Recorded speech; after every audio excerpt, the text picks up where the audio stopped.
इस वीडियो में बात करेंगे कि बेस्ट म्यूचुअल फंड जो पिछले 3 साल में जिसका सबसे अच्छा रिटर्न है वो म्यूचुअल फंड पर हम चर्चा करेंगे। तो ये है ग्रो का मेन डैशबोर्ड, जहाँ पर हमने म्यूचुअल फंड को ओपन कर रखा है। यहाँ पर आपको ऊपर की तरफ पॉपुलर फंड दिखाई देंगे, जिसमें सबसे टॉप पर है मिड कैप में मोतीलाल ओसवाल का मिड कैप फंड है। चलो इसको हम क्लिक करके देखते हैं। Motilal Oswal mid cap fund पिछले 3 साल में इसने 28% का रिटर्न दिया है और पिछले 5 साल में इस फंड का ज़बरदस्त रिटर्न है 34%, लगभग 35% का। और 2013 से इसने 24% का एनुअल रिटर्न दिया है, तो बहुत ही गजब का रिटर्न है Motilal Oswal mid cap fund का।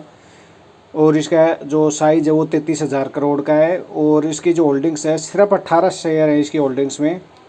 ये इसकी मैं पिछले 1 साल 1.5 साल से इसको ट्रैक कर रहा हूँ, तो मैं देख रहा हूँ कि इसमें स्विंग ट्रेडिंग करते हैं Motilal Oswal mid cap fund में। जो मोतीलाल ओसवाल की जो एएमसी है वो ज़्यादा शेयरों में निवेश नहीं करती है और स्विंग ट्रेडिंग करती है। मतलब यदि कोई शेयर अच्छा परफॉर्मेंस नहीं कर रहा है तो उसको तुरंत निकाल के दूसरा शेयर ले लेते हैं।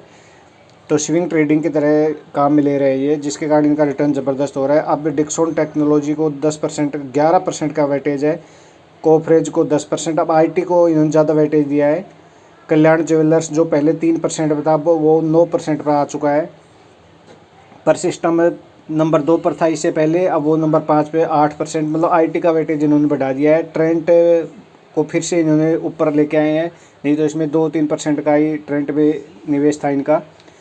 पॉलीकैब इंडिया, उसके बाद पेटीएम पर लगभग 5%। तो ये इनकी होल्डिंग्स है, सिर्फ 18 शेयर में इनकी होल्डिंग्स है। तो ये ज़्यादा गिरता भी ज़्यादा है यदि मार्केट उठता है तो, और अप भी ज़्यादा ही होता है, जिस कारण से इनका रिटर्न अच्छा रहता है क्योंकि स्विंग ट्रेडिंग करते हैं। अब आईटी ने पिछले लगभग 2-3 साल से अच्छा परफॉर्मेंस नहीं किया है, अब इन्होंने आईटी में अपना वेटेज बढ़ा दिया है।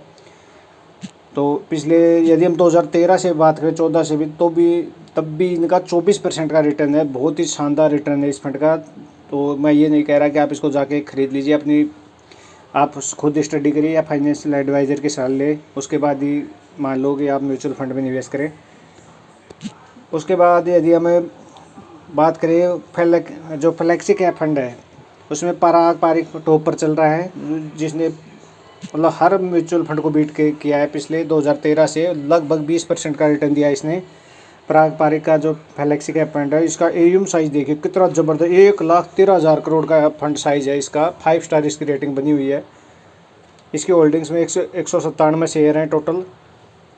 टॉप पर एचडीएफसी बैंक है और बजाज होल्डिंग्स है। इससे पहले बजाज होल्डिंग्स टॉप पर था, उसके बाद एचडीएफसी बैंक था।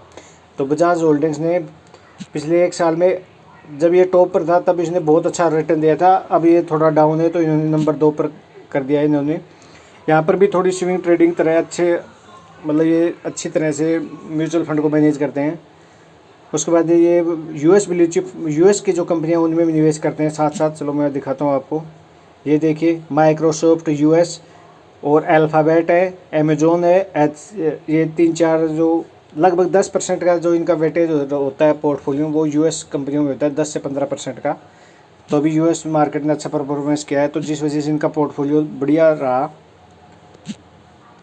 तो उसके बाद यदि हम बात करें स्मॉल कैप फंड की, तो स्मॉल कैप फंड में टॉप पर है बंधन बैंक, जो पिछले 3 साल में ज़बरदस्त रिटर्न 30% का रिटर्न दिया है।